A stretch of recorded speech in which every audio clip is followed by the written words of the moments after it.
Hey, Shabbat Shalom, YouTube tribe. This is Brother Richard from Ozarks Altruistic, and I'm coming to you this week with this week's Torah portion, and the name of it is Korah, or Korach, as some would say. Okay, so what we're going to do is we're going to turn to the book of Numbers, and we're going to go through from chapter 16:1 through 18:32. I'm going to attempt to get this all on one video. Last week, I ended up getting parts of it on one, parts on the other, and I'm talking about the Torah aspect. Okay, so the first 5 books. The other portions of the Torah portion, like in the prophets and in the renewed covenant, I always put them on separate videos. And if you follow me, then you already know that. So be looking for those things. I try to put the name of the Torah portion in front of that so you know it goes along with it. Okay, but it's also easy to find out what the Torah portion is. You don't need me for that. This has been going on for thousands of years, basically, and I don't know how many thousands. Okay, so anyway, it's been going on for a long time, and you can look it up yourself. And I suggest that you do that because this is something that you too can enjoy, and furthermore, you're responsible for your own walk, right? We all are. But anyway, so I definitely am looking forward to this Torah portion. What happens here is it's another example, just like as it last week, there was rebellion in the camp. Okay, this is more rebellion in the camp, and so there's rebellion outside the camp at all times. And rebellion is what? It's breaking the Torah. It's being Toraless, and so that has many facets, and so does obedience have many facets. And so you have to work in whichever direction you're going. So we're going to work in the direction of the keeping the Torah today. Okay, so let's read together so we can ingest this, so we can take this in, right, and become more like the Father. And that's what we're trying to do here. So Numbers 16 verse 1, without further ado. And by the way, there was like this little pop-up that came on my video just now. I don't know for sure if it shows for you guys, but it's showing on my phone. So if it does, let me apologize ahead of time. Okay, Numbers 16:1. And Korah, son of Yitshar, son of Kehath, son of Lewi, took both Dithan, Abiram, and the sons of Eliab. Okay, these sons of Eliab. And On, son of Peleth, sons of Reuben. Okay, and they rose up before Moshe with some of the children of Israel, 250 leaders of the congregation, called ones of the meeting, men of name, leaders, right? And they assembled against Moshe and against Aharon, and said to them, enough of you, for all the congregation is set apart, all of them, and Yahuwah is in their midst. Why then do you lift up yourselves above the assembly of Yahuwah? And when Moshe heard, he fell on his face and spoke to Korah and all his company, saying, tomorrow morning Yahuwah shall make known who is his and who is set apart, and bring him near to him, and let him bring near to him the one whom he chooses. So here's the thing. I don't recall Moshe trying to put himself above anybody at any given time whatsoever.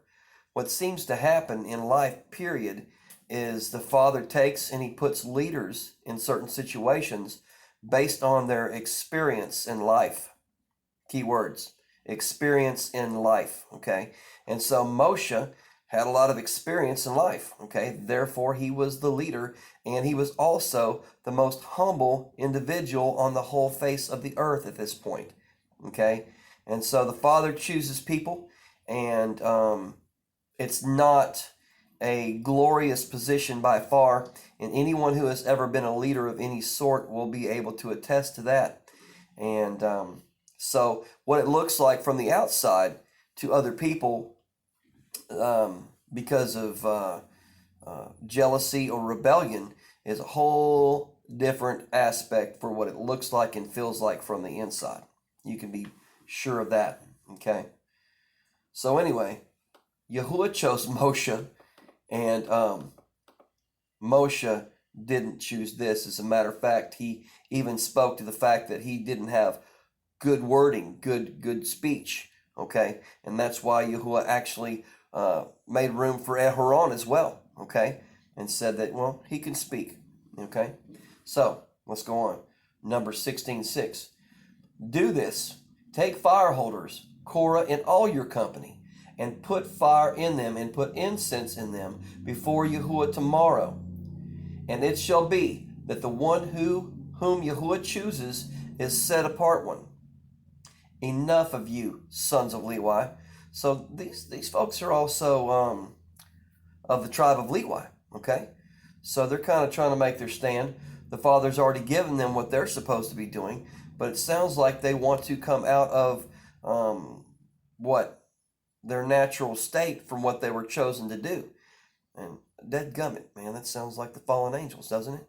When a third of them fell, they chose to do something else other than what the Father instructed them to do. Everyone has a part in the body, okay? Not everyone can be a thumb, right? Not everyone can be the big toe, okay? And there's that. So, is it little to you that the Elohim of Yisrael has separated you from the congregation of Yasharal, Yisrael? Here's the deal. He's like, is it not enough for you that the Father's already given you these positions?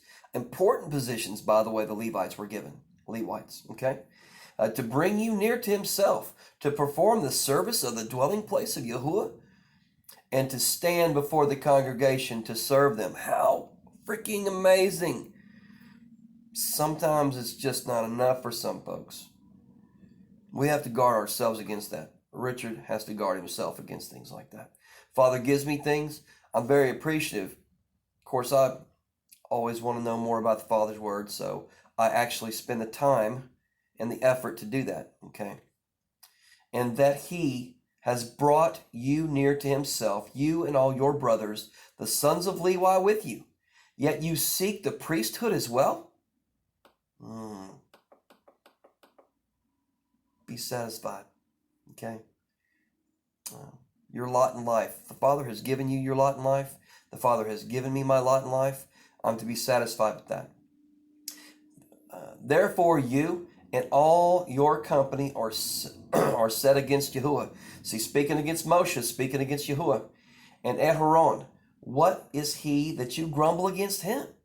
And Moshe sent to call Dathan and Abiram, the sons of Eliab. But they said, we're not coming up. Is it little that you have brought us up out of the land flowing with milk and honey to kill us in the wilderness? That you would also seize total rule over us? It's like, hey man, we had it great in Mitzrayim in Egypt, and you took us out into this. It's like, I don't think that their memory is a very good memory at this point. It's like, you chose this. You set out on this journey, okay? This is what you chose, okay? And the thing is here it goes again. Things get a little bit rough. There's a little bit of disagreement. There's grumbling. Then there's blaming, because some people don't like to look at themselves first, okay? And this is a problem that all of us have, okay? We have to look, and we're told to, all right? You know, if we're going to correct other people, we need to make sure that we self-introspect and get the stick out of our eye first so that we can see clearly so as to help our brothers and sisters, okay? This guy's got a log in his eye right now, and there's no way he's seeing past that, okay? And neither are his sons and his associates, right? His family. Okay, so, and Moshe became very displeased and said to Yahuwah, do not respect their offering. I have not taken one donkey from them, nor have I done harm to any of them. I get that. All the more he's done is bolster their life and done things for them, okay? But this is what happens sometimes, right? Not all the time, but sometimes.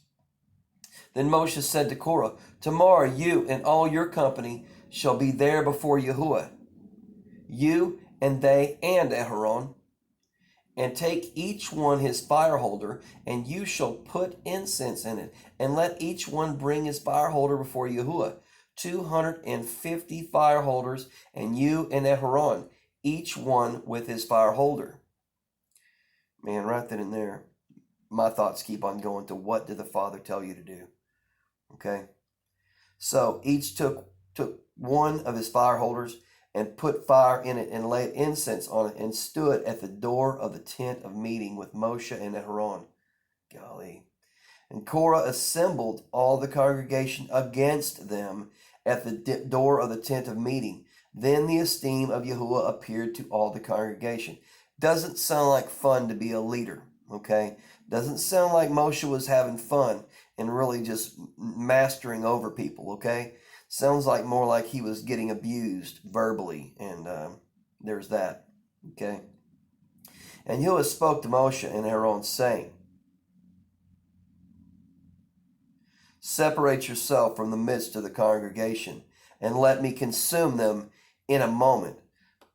Set apart, more set apart, more set apart. There's about to be a separation.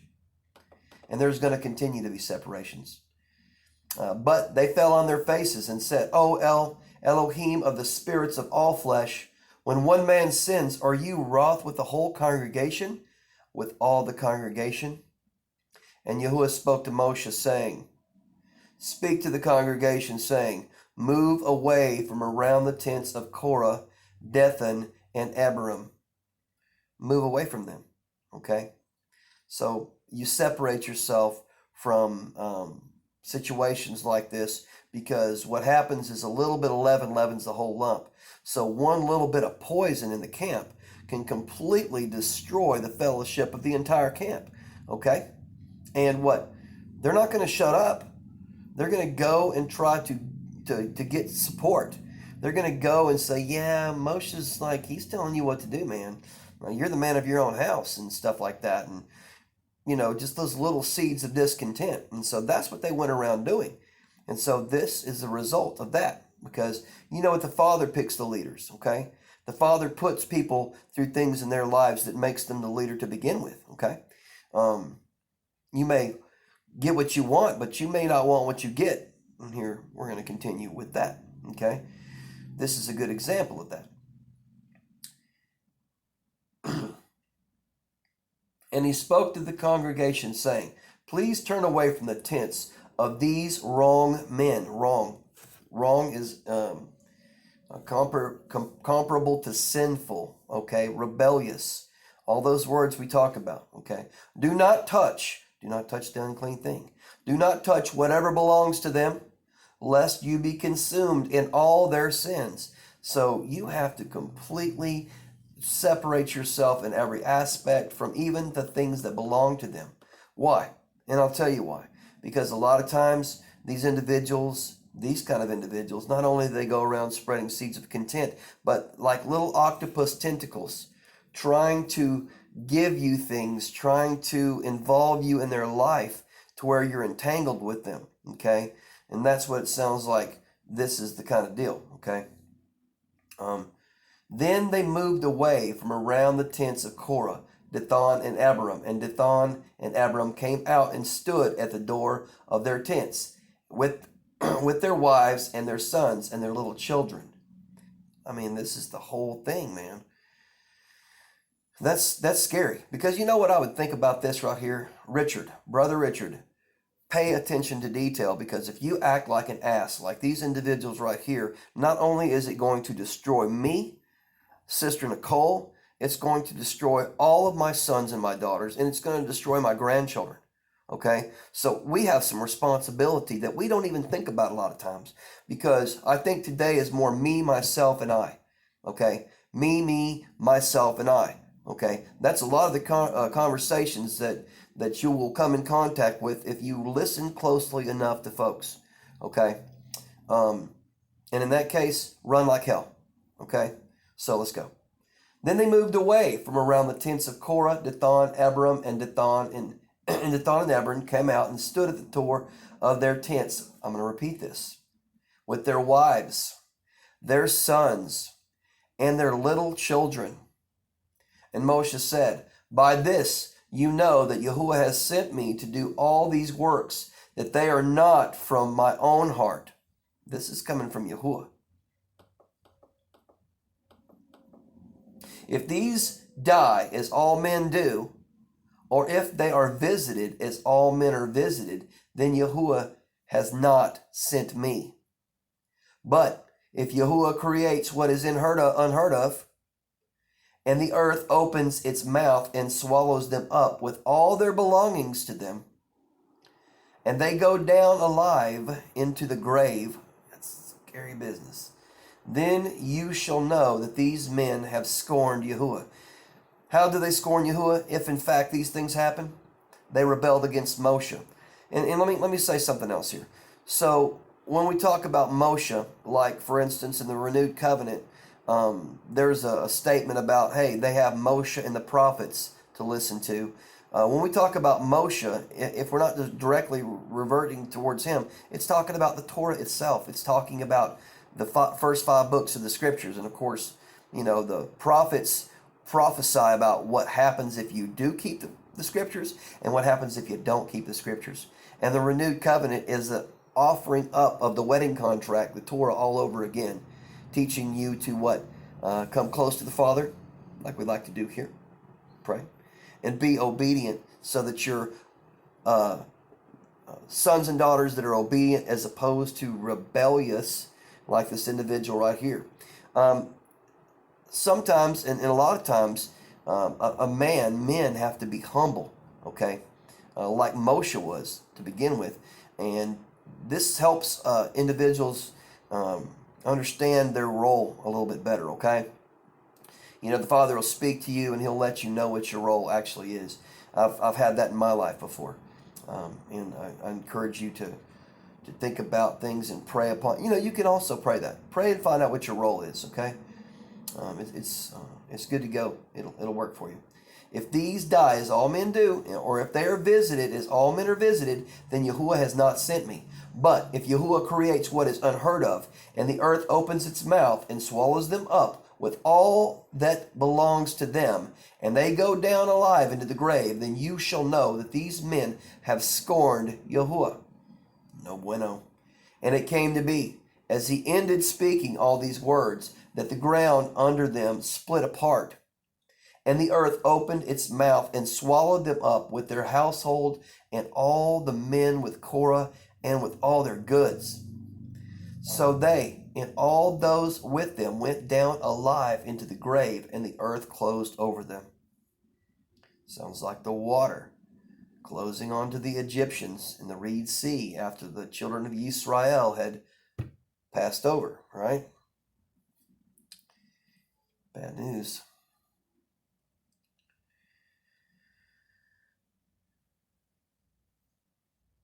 And all Israel who were round about them fled at their cry, for they said, lest the earth swallow us up. Well, they were following the wrong people, weren't they? And a fire came out from Yahuwah and consumed the 250 men who were offering incense. Oh man, you're not going anywhere. We're getting rid of you too. And in the end of all of this, we will not have people like this at all. They're going to be sucked up. Fair weather friends are going to be sucked up, okay? And they're going to be taken off the earth. There's that. And fire came out from Yahuwah and consumed the 250 men who were offering incense. And Yahuwah spoke to Moshe, saying, say to Eleazar, son of Aharon, the priest, to pick up the fire holders out of the blaze, for they are set apart. Fire cleansed them, right? And scatter the fire some distance away. The fire holders of these men who sinned against their own lives, let them be made into beaten plates as a covering for the altar, because they brought them before Yahuwah. Therefore they are set apart, and let them become a sign to the children of Israel, a sign against rebellion. And Eleazar the priest took the bronze fire holders, which those who were burned up had brought, and they were beaten out as a covering on the altar, a remembrance to the children of Israel, that no stranger who is not of the seed of Aharon, should come near to offer incense before Yahuwah, and not be like Korah and his company, as Yahuwah had said to him through Moshe. But all the congregation of the children of Israel grumbled against Moshe and Aharon on the next day, saying, You have killed the people of Yahuwah. Did they not just see what happened? Yahuwah killed the people that were not of Yahuwah. So what you think is of Yahuwah and what the Father thinks generally they could very well be two different things. Pray. Keep close to him. Set apart, more set apart, more set apart, more set apart. Connection, okay? So continually being in the Word, line by line and verse by verse, in continual prayer, okay? That's what sets us apart to Yahuwah. And that's what keeps us close to him. Because there's an awful lot of eye candy, okay? And there's an awful lot of things, okay, that you can take in that keep you away from the Father. We want to keep that away from us, okay? And it came to be when the congregation assembled against Moshe and Aharon that they turned toward the tent of meeting and see the cloud covered it, and the esteem of Yahuwah appeared. Whoa, now what? And Moshe and Aharon came before the tent of meeting, and Yahuwah spoke to Moshe, saying, Arise from amidst this congregation, and let me consume them in a moment. And they fell on their faces. Yeah, and Yahuwah spoke to Moshe, saying these things. So who do you think is going to consume the people of Yahuwah now? Okay, and Moshe. Okay, and Yahuwah spoke to Moshe, saying, Arise from amidst the congregation, and let me consume them in a moment. And they fell on their faces. So Moshe said to Aharon, Take the fire holder and put fire in it from the altar, and lay incense, and go. Hurry to the congregation and make atonement for them. He's still taking care of the people. It can be difficult, right? For wrath has gone out from Yahuwah. The plague has begun. So there's going to be some problems. And Aharon took it as Moshe had commanded, and ran into the midst of the assembly, and saw that the plague had begun amongst the people. Sin is a plague. Sin brings plague. Okay? Sin is death. Sin brings death. And he laid on the incense, and made atonement for the people, and stood between the dead and the living, and the plague was stopped. Interesting. What's that thought process? Yahushua stood in between the dead and the living and stopped the plague, did he not? He did, because what? Sin causes death. And that's what, that's the only thing that he done away with, is the price of the law of sin and death. Okay, so he did that in our stead, if in fact we keep the Torah and trust in him. Revelations 12:17. Okay, read it, learn it, live it. And those who died in the plague were 14,700, besides those who died on account of Korah. I would say on account of Korah the whole way. Dead gum, man. Because hey, look, they started planting those seeds of discontent, and these people just got worse and worse. And so they pretty much all came up to Moshe and Aharon to confront them about their leadership, right? Then Aharon returned to Moshe at the door of the tent of meeting, for the plague had stopped. Good deal. Chapter 17. And Yahuwah spoke to Moshe, saying, Speak to the children of Israel, and take from them a rod, each from his father's house, all their leaders according to their father's house, 12 rods, which write each one's name on his rod. Okay? And write Aharon's name on the rod of Levi, for there is one rod for the head of each father's house. You shall then place them in the tent of meeting before the witness, where I meet with you. And it shall be that rod of the man whom I choose buds, and I shall rid myself of the grumblings of the children of Israel, which they grumble against you. Okay, so we're going to establish this here. And Moshe spoke to the children of Israel and all their leaders, and gave him a rod each, for each leader according to their father's house, 12 rods, and the rod of Aharon was among their rods. So Moshe placed the rods before Yahuwah in the tent of the witness. And it came to be on the next day that Moshe went into the tent of the witness and saw that the rod of Aharon of the house of Levi had budded and brought forth buds and blossomed and bore ripe almonds. So this was an almond branch type deal. Almond buds. Okay? Interesting. And Moshe brought out all the rods from before Yahuwah to all the children of Israel, and they looked, and each man took his rod.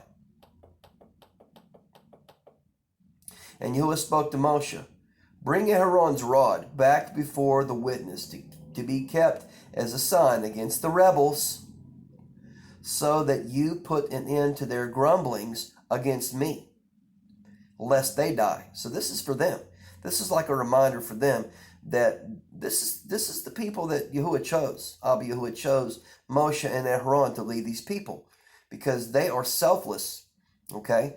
The opposite of selfless is selfish, and selfishness is the root of sin because Hasatan had an ultimate selfish act wanting to basically tamper with the creation of Yahuwah and even destroy the Messiah's opportunity to come through the bloodline that the Father would say. Okay, this is generations deep. So there was a plan from the get-go.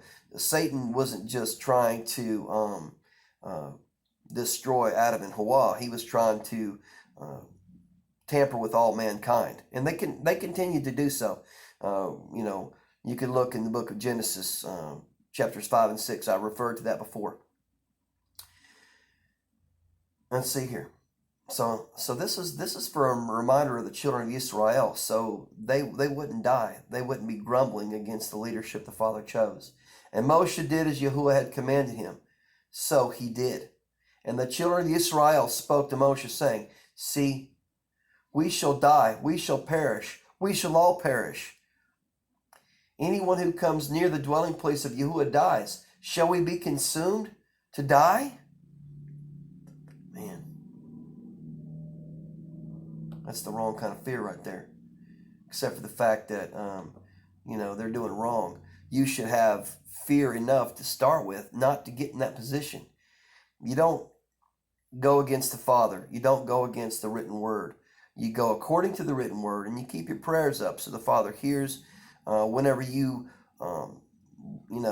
expose to him that you realize that you've made mistakes and that you ask for forgiveness. And you get that through the Messiah, if in fact you are his, right? And so this is fear after the fact. Like the last time, the children of Israel, now we're going to go up and we're going to fight the giants. That's after the fact. You don't want to be that person. I don't want to be that person.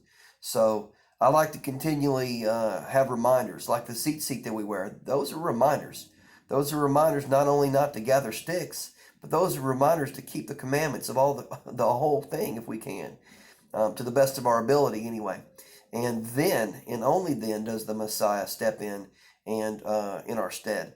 We do our best, and he takes care of what we are unable to do or what we do wrong. Okay? I'm thankful for that one because I've done enough wrong. So Numbers 18:1. And Yahuwah said to Aaron, you and your sons and your father's house with you are to bear the crookedness against the set-apart place. And you and your sons with you are to bear the crookedness against your priesthood. So there's sacrifices for the whole house of Yisrael and for the priesthood, to be able to approach the Father. But bring with you your brothers and the tribe of Levi too, the tribe of your father, to join you and serve you while you and your sons are with you before the tent of witness. And they shall guard your charge and the duty of all the tent, but they do not come near the furnishings of the set-apart place and the altar, lest they die, both they and you. Father's particular. He lets those close to him who are obedient and want to be close not those who just cause trouble. And they shall be joined with you and guard the duty of the tent of meeting for all the service of the tent. But a stranger does not come near you. And you shall guard the duty of the set apart place and the duty of the altar, so that there be no more wrath on the children of Israel. And see, I myself have taken your brothers, the Levites, from the midst of the children of Israel, a gift to you given by Yahuwah, to do the service of the tent of meeting.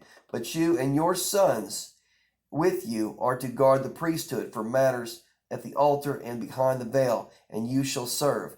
I have given you the priesthood as a gift for service, but the stranger who comes near is put to death. I'm going to have to make a second video, and it's going to start back with Numbers 18:8 and go through 32. What I'll do is I'll also include the prophets with it. Thank you for being here with me, and I will put this up shortly, and I will put the second one up right afterwards. Okay, thank you guys. All right, shalom.